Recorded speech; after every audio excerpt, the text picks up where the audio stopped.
1979's Alien is one of my all-time favorite films.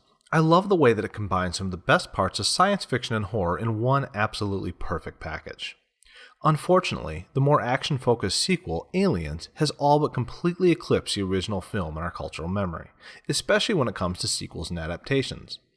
If you're watching a movie, reading a book or a comic, or playing a game set in the Alien universe, odds are it's in the vein of the second film, not the original. That's where Alien Isolation stands out. The focus is back on horror rather than action. You play as Amanda Ripley, daughter of series hero Ellen Ripley. The game takes place between the first and second film.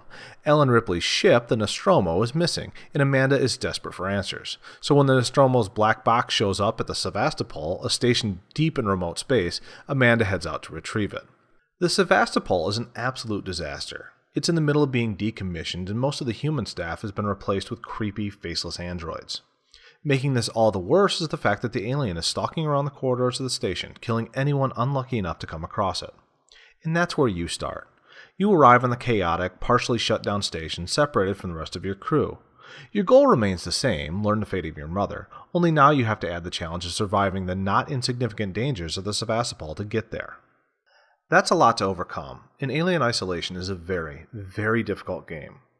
Even on the easier difficulty settings, you can expect to die a lot as you progress slowly in your quests, which, by the way, is very long. This can get pretty frustrating at times, and I had to take a lot of breaks from the game because of it. Of course, this is largely by design. Alien Isolation isn't supposed to be a walk in the park.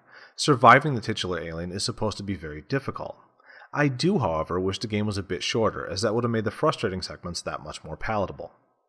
The enemies in the game come in three stripes: humans, androids, and of course the alien itself. They are all effective enemies, but they can occasionally feel too much, especially the humans. I understand that the people left at the Sevastopol are terrified, but they're almost all automatically hostile, which just doesn't feel realistic to me. The androids, however, are fantastic enemies. Rather than being realistic looking like Ash and Bishop in the movies, the androids of Alien Isolation are built as sort of a generic model. They all look exactly the same, blank-faced and plasticine. This makes them extremely creepy. And then there's the alien, the obvious draw of the game. Unlike the much more disposable aliens from the second film, this alien is an unstoppable killing machine. If you're very, very lucky, you might be able to scare it away temporarily with a flamethrower, but the vast majority of the time, your only real strategy is sneaking and hiding. If the alien sees you, you're dead, so you'd better stay out of sight. In my mind, the real star of Alien Isolation is the art direction. This is an absolutely gorgeous game. The world feels very real and lived in, and it perfectly apes the 1970s idea of the future that the original film gave us. I love creeping around the Sevastopol, the design of which clearly owes almost everything to the Nostromo from the original film. It's just a beautiful world that begs to be explored. In the end, I really liked Alien Isolation.